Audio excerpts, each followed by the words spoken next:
नमस्ते आप सभी को। अंजलि एकेडमी में आप सभी का बहुत बहुत स्वागत है। आज एक बार फिर से मैं आप सभी के समक्ष जेएससीसी सीजीएल 2023 में जो पेपर 2 हमारा हिंदी से संबंधित है उस पर प्रश्नोत्तरी लेकर के आई हूँ। और आज का जो हमारा टॉपिक है वो है काव्य लक्षण। हमारा टॉपिक है काव्य लक्षण। ये हमारे एनटीए नेट के सिलेबस में भी लगा हुआ है, तो हम अगर इस प्रश्नोत्तरी को पढ़ें तो एनटीए नेट में भी काम देगा और जेएससीसी सीजीएल 2023 का जो हिंदी है उसमें भी काम देगा। तो चलिए फिर हम प्रश्न को देखने की शुरुआत करते हैं। लेकिन उससे पहले मैं आपको बता दूं कि काव्य लक्षण, तो काव्य का अर्थ होता है कविता। काव्य का अर्थ होता है कविता। और जो लक्षण है, लक्षण का अर्थ होता है परिभाषा। यानी मुख्य रूप से आप देखें तो कविता की परिभाषा क्या होती है, यही हम लोगों को पढ़ना है। तो कई सारे विद्वान आते हैं। संस्कृत के विद्वान अलग परिभाषाएं देते हैं, जो हिंदी के विद्वान आएंगे वो भी अलग परिभाषाएं देंगे, और जो हमारे अंग्रेजी साहित्य यानी कि जो हमारे पाश्चात्य साहित्य के विद्वान आते हैं वो भी अलग अलग परिभाषाएं देते हैं। इसीलिए हम सभी लोगों की परिभाषाओं को पढ़ेंगे। उन्हीं की परिभाषाएं हमारी परीक्षा के दृष्टिकोण से बहुत ज़्यादा महत्वपूर्ण है। तो चलिए फिर हम प्रश्नों की शुरुआत करते हैं। प्रश्नों की शुरुआत करने से पहले मैं बता दूं कि जितने भी प्रश्न मैं लेकर के आई हूँ उनके सारे विकल्प को मैं नहीं पढ़ूंगी, बल्कि आप स्वयं पढ़ेंगे। मैं सीधा सीधा प्रश्न पढ़ूंगी और उसका उत्तर बताती चलूंगी, ताकि कम समय में आपके ज़्यादा प्रश्न कवर हो जाए। और उसके साथ में जितने भी यहाँ पर परिभाषाओं को मैं लेकर के आई हूँ, काव्य लक्षण को लेकर के आई हूँ, तो उनमें कुछ कुछ ऐसे की पॉइंट को बताऊंगी ताकि आप उनके विद्वानों से जोड़ जोड़ के उन्हें याद कर ले, उनके विद्वानों से उन्हें जोड़ जोड़ के याद कर ले। तो चलिए फिर हम पहला प्रश्न देखते हैं। ट्रिक के माध्यम से भी याद करवाऊंगी, तो ध्यान देते चलिएगा। पहला प्रश्न है, शब्दार्थ सहित तो काव्यम किसका कथन है। यानी काव्य लक्षण किन्होंने दिया है। शब्दार्थ सहित तो काव्यम, तो इसके सही उत्तर हमारे भामा हो जाएंगे। सही उत्तर भामा हो जाएंगे। समझिएगा, भामा हमारे 6ठी शताब्दी के एक विद्वान हैं और ये कविता की परिभाषा देते हैं कि शब्दार्थ सहित तो काव्यम, यानी शब्द और अर्थ के साथ में जो होती है वो होती है कविता। कविता शब्द और अर्थ के साथ में होती है। तो इसमें जो हमारा की पॉइंट है वो है शब्दार्थ सहित काव्यम। शब्दार्थ सहित काव्यम, बस बहुत ही छोटी सी ही परिभाषा है और ये बहुत ही ज़्यादा प्रसिद्ध है, कई प्रतियोगी परीक्षाओं में पूछी गई है। तो भामा इसके सही उत्तर होंगे, याद रखे रहिएगा। हम लोग अगले प्रश्न पे चलते हैं। अगला प्रश्न है हमारा, ननु शब्दार्थो काव्यम। ननु शब्दार्थो काव्यम किसके द्वारा काव्य लक्षण दिया गया है। तो हमारा सही उत्तर हो जाएगा ऑप्शन डी, रुद्रट। अब इन्हें याद रखने में देखिएगा, ननु शब्दार्थो काव्यम, ऊपर भी हम लोग पढ़े थे शब्दार्थो सहितो काव्यम। अब यहाँ पर एक ननु अलग से पॉइंट जुड़ गया, तो ननु ही हमारा की पॉइंट है। ननु में देखिएगा ओ की मात्रा है, इधर रुद्रट में भी ओ की मात्रा है, तो ननु रुद्रट, साथ में पढ़िएगा ननु रुद्रट।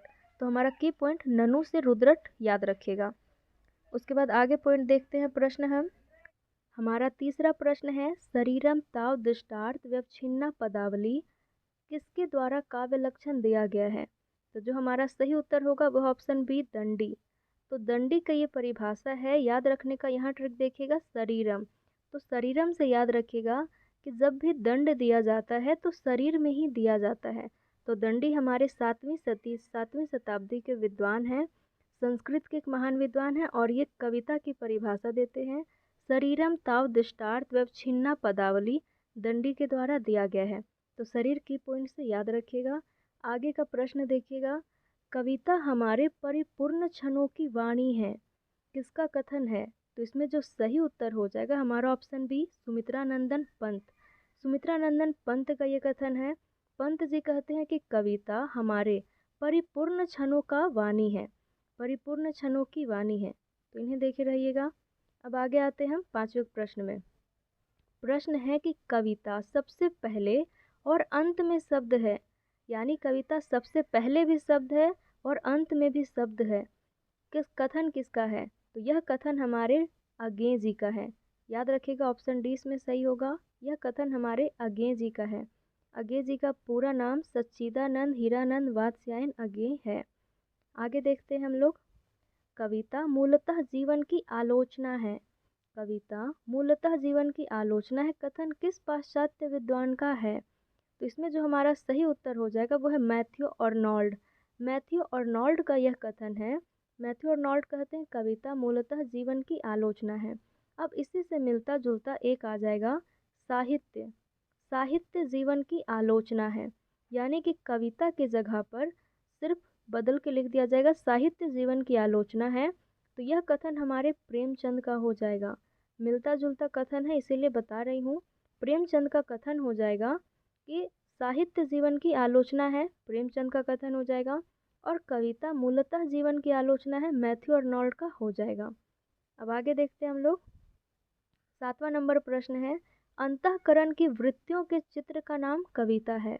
अंतःकरण मन के अंदर जो भी हमारी भावनाएं होती हैं उसी को अगर हम चित्र रूप में प्रस्तुत करें तो वही कविता है।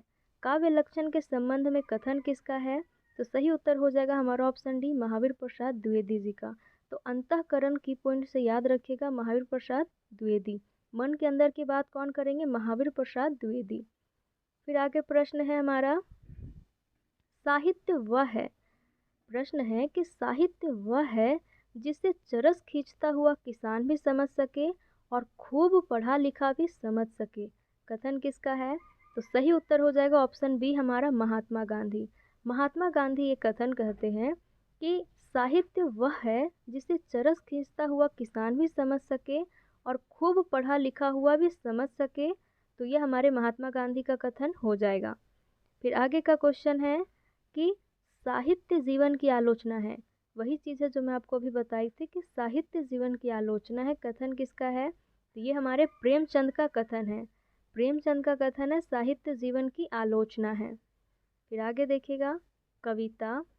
कविता हमारे प्रबल भावों का सहज उच्छलन है। कथन किस पाश्चात्य विद्वान का है? तो ये हमारे सही ऑप्शन हो जाएंगे वर्ड्सवर्थ। वर्ड्सवर्थ का ये कथन है, कविता के संबंध में कहते हैं वर्ड्सवर्थ। और वर्ड्सवर्थ अपने आप को कवि मानते हैं। ध्यान दीजिएगा, वर्ड्सवर्थ अपने आप को कवि मानते हैं। आगे क्या प्रश्न है?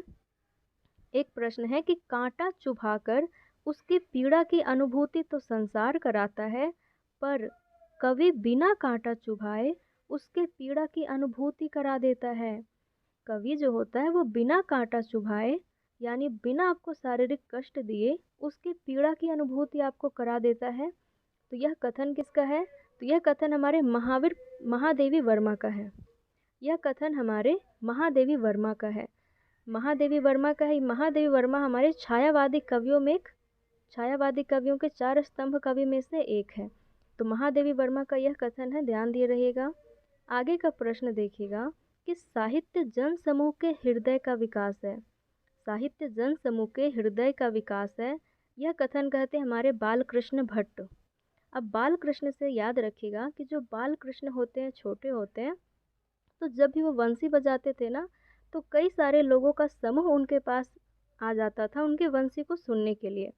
इसीलिए आप जन समूह से याद रखिएगा, जन समूह का एक की पॉइंट हो जाएगा हमारे बालकृष्ण भट्ट। साहित्य जन समूह के हृदय का विकास है, यानी बालकृष्ण भट्ट का ये कथन है। जन समूह किसके इर्द गिर्द जमा होता था? तो बालकृष्ण के इर्द गिर्द। तो वहीं से हम याद रखेंगे। आगे क्वेश्चन देखिएगा, कविता सबसे पहले और अंत में शब्द है। तो ये क्वेश्चन हम लोग पहले भी देखे, अज्ञे जी का ये कथन है। अज्ञे जी का कथन है हमारा कि कविता सबसे पहले और अंत में शब्द है। हमारा अगला प्रश्न है, कविता भाषा में आदमी होने की तमीज़ है। किसका कथन है? तो इसका सही उत्तर हो जाएंगे हमारे धूमिल। धूमिल सही उत्तर हो जाएंगे। धूमिल से याद रखिएगा, तमीज़ से याद रखेंगे। तमीज़ हमारा की पॉइंट है। कविता भाषा में आदमी होने की तमीज़ है, यह धूमिल के द्वारा कहा गया है। आगे का प्रश्न है कि कविता सर्वोत्तम शब्दों का सर्वोत्तम क्रम है। कविता सर्वोत्तम शब्दों का सर्वोत्तम क्रम है। किस पाश्चात्य आलोचक के द्वारा कथन कहा गया? तो यह कथन हमारे कॉलरिज के द्वारा कहा गया। ऑप्शन सी हमारा सही हो जाएगा, कॉलरिज। क्रम से याद रखिएगा, कविता सर्वोत्तम शब्दों का सर्वोत्तम क्रम है, तो क्रम से याद रखिएगा कॉलरिज। क्रम की बात कौन करेंगे? कॉलरिज करेंगे। तो हमारा अब ये क्वेश्चन भी हो गया। आगे देखिएगा, हाँ दोस्तों, सगुणों सालंकारों च शब्दार्थो काव्यम किस विद्वान का काव्य लक्षण है? तो इसके सही उत्तर हो जाएंगे हमारे आचार्य हेमचंद्र। C नंबर सही हो जाएगा, आचार्य हेमचंद्र। याद रखने का की पॉइंट है आ 200। आ 200 से याद रखिएगा आचार्य हेमचंद्र। आ 200 आचार्य हेमचंद्र का ही यह काव्य लक्षण है। अब आगे के प्रश्न देखते हैं। प्रश्न है तद 200 शब्दार्थो सगुणावलम कृति पुनः क्वापि किस विद्वान का काव्य लक्षण है? तो यह हमारे मम्मट सही हो जाएंगे। यहाँ पर ये ऑप्शन ए सही होगा। मम्मट का काव्य लक्षण दिया गया है। सबसे पहले की पॉइंट देखिएगा तद 200 से मम्मट, क्योंकि आप अभी ऊपर आ 200 देख के आए हैं।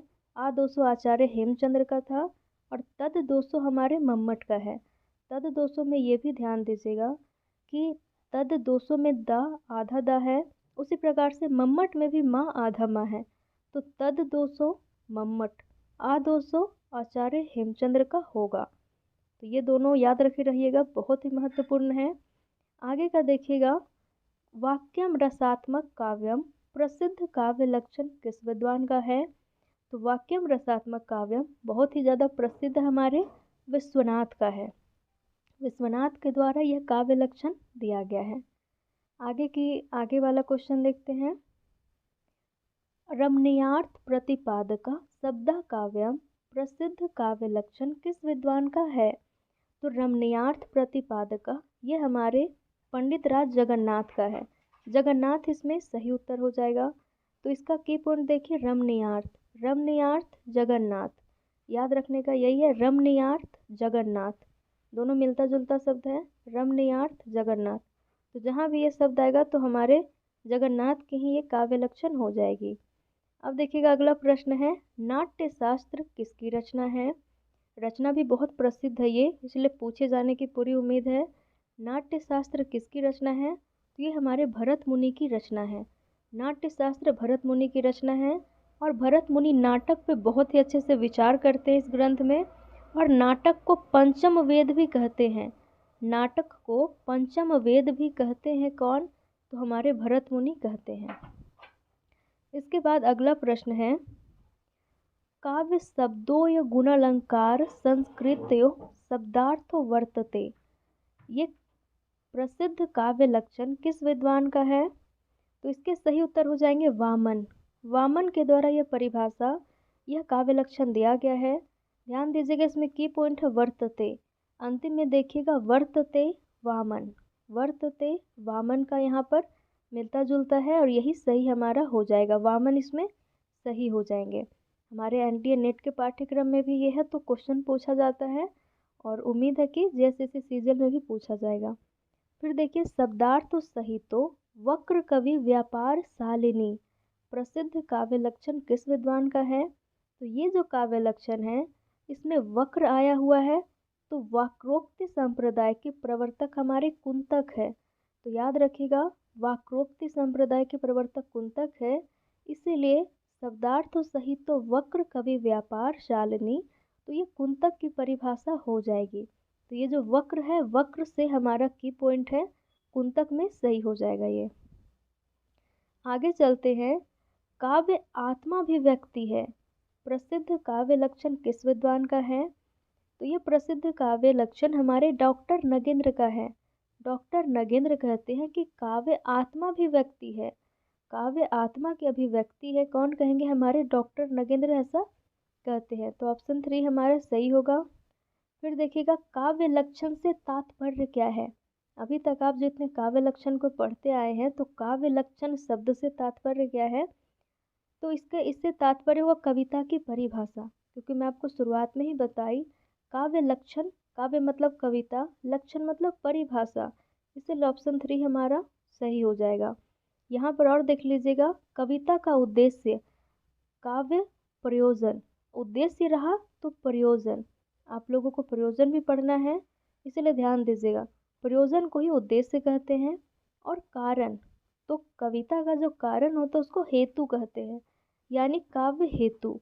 ठीक है, तो जो काव्य हेतु हमारा वो कारण हो जाएगा, और जो काव्य प्रयोजन है वो उद्देश्य हो जाएगा, और जो कविता की परिभाषा है वो काव्य लक्षण हो जाएगा।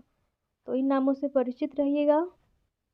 फिर एक है प्रश्न हमारा, काव्य अलंकार किसकी रचना है? काव्य अलंकार बहुत ही प्रसिद्ध ग्रंथ है, अलंकार संबंधी ग्रंथ है ये। तो यह ग्रंथ किसकी है? तो यह भामा, किसका ग्रंथ है? यह भामा का ग्रंथ है। और भामा हमारे 6ठी शताब्दी के महान विद्वान हैं, संस्कृत के विद्वान हैं। अब ध्यान दीजिएगा एक बात और, काव्य अलंकार नाम से ही रुद्रट भी अपनी एक रचना लिखते हैं। रुद्रट की भी रचना है, रुद्रट की रचना भी काव्य अलंकार नाम से ही है। बस फर्क इतना है कि जो भामा वाला काव्य अलंकार है इसमें 6 परिच्छेद है, और जो रुद्रट वाला काव्य अलंकार है उसमें 16 परिच्छेद हैं। परिच्छेद यानी चैप्टर। तो जो हमारे भामा वाला काव्य अलंकार है उसमें 6 परिच्छेद है, और जो रुद्रट काव्य अलंकार लिखते हैं उसमें 16 परिच्छेद देते हैं। तो उम्मीद है फिर जानकारी आपके काम की होगी। मैं प्रश्न इतने ही लेकर के आई थी। तो वीडियो अच्छी लगे तो ज़रूर इन्हें शेयर कीजिएगा। फिर मिलते हैं अगले क्लास में। बहुत बहुत धन्यवाद सभी को।